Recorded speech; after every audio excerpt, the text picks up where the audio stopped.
Hi friends, நாம் இப்போ இந்த வீடியோவில் எதை பற்றி பார்க்க போகிறோம் அப்படின்னா, தற்போது மும்பை இந்தியன்ஸ் அணி அடுத்த சீசன்லேயாவது மீண்டும் ஒரு பழைய முரட்டு ஃபார்மில் இருக்கக்கூடிய மும்பை இந்தியன்ஸ் அணியாக வர வேண்டும் அப்படின்னா, கேப்டன் பதவியில் இருந்து ஹார்திக் பாண்டியாவை நீக்கி ஆக வேண்டும். அவர் ஒரு முட்டாள் கேப்டன் அப்படின்னு தற்போது சச்சின் டெண்டுல்கர் எப்போதும் இல்லாத வகையில் ரொம்பவே கோவமாக தற்போது பேசியிருக்காங்க. சச்சினுடைய கோவத்துக்கு ஹார்திக் பாண்டியா அவர்கள் எடுத்த கண்மூடித்தனமான இந்த முடிவுகள் தான் காரணம் அப்படின்னு நெட்டிசன்கள் தற்போது சொல்லி கொண்டிருக்காங்க. அது பற்றின முழுமையான விவரத்தை இந்த வீடியோவில் பார்ப்போம். மும்பை இந்தியன்ஸ் அணி பஞ்சாபுக்கு எதிராக ஒரு லீக் போட்டியில் மிக முக்கியமான ஒரு கட்டத்தை எட்டியிருந்தாங்க. அந்த போட்டியில் வெற்றி பெற்றா மும்பை இந்தியன்ஸ் அணிக்கு பார்த்திங்கன்னா டேபிள் டாப்பில் இடம் கிடைச்சிருக்கும். முதல் 2 இடங்களை அவங்க பிடிக்கக்கூடிய வாய்ப்பு கிடைச்சிருக்கும். அப்படி இருந்திருந்தால் அவங்க பிளே ஆஃபில் தோற்றாலும் கூட அவங்களுக்கு மற்றொரு வாய்ப்பு கிடைச்சிருக்கும். ஆனால் இந்த போட்டியில் பார்த்திங்கன்னா பஞ்சாப் கிட்ட அவங்க தோல்வியை தழுவிட்டாங்க. அதுவும் பஞ்சாப் அணியில் தற்போது பார்த்திங்கன்னா ஸ்ரேயஸ் ஐயர் கேப்டனாக இருக்காங்க. கிட்டத்தட்ட 6 அன்கேப்டு வீரர்களை வைத்து ஒரு பலமான மும்பை இந்தியன்ஸ் அணியை வீழ்த்தி தற்போது ஸ்ரேயஸ் ஐயர் பஞ்சாப் அணியை தற்போது டாப் 2 இடத்துக்கு முன்னேறி கொண்டு போயிருக்காங்க. இந்த போட்டியில் முதல்ல பார்த்திங்கன்னா மும்பை இந்தியன்ஸ் அணி பேட்டிங் பண்ணாங்க. ஆரம்பத்தில் அவங்க தடுமாறினாலும் கூட கடைசி கட்டத்தில் சூரியகுமார் யாதவ் அதிரடியாக விளையாடி அந்த அணிக்கு சிறப்பான ஸ்கோரை செஞ்சு கொடுத்தாங்க. இதில் 20 ஓவர் முடிவுக்கு 184 ரன்களை அவங்க எடுத்திருந்தாங்க.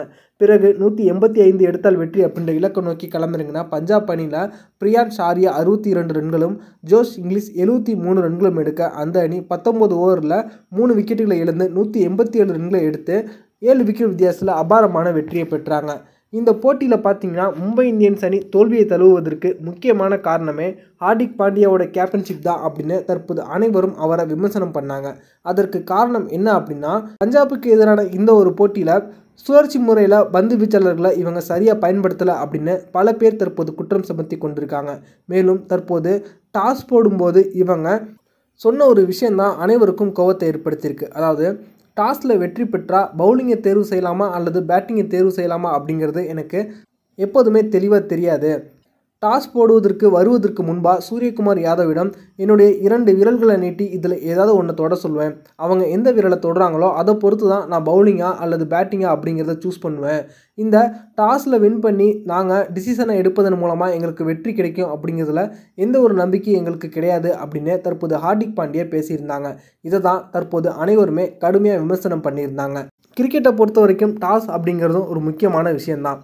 மைதானத்தினுடைய தன்மை, அதே போல் ஆடும் பிளேயிங் லெவலில் இருக்கக்கூடிய வீரர்களுடைய திறமை, இதை வச்சு டாஸில் வின் பண்ணால் எந்த மாதிரியான ஒரு முடிவை எடுக்கலாம், அதாவது பேட்டிங்கை சூஸ் பண்ணலாமா அல்லது பவுலிங்கை சூஸ் பண்ணலாமா அப்படிங்கிறத சரிவர புரிந்து கேப்டன் முடிவெடுக்க வேண்டும். அப்போது தான் அது அணிக்கு வெற்றியை தேடி கொடுக்கும் அப்படின்னும் தற்போது பார்த்திங்கன்னா ஜாம்பவான் சச்சின் டெண்டுல்கர் சொல்லியிருக்காங்க.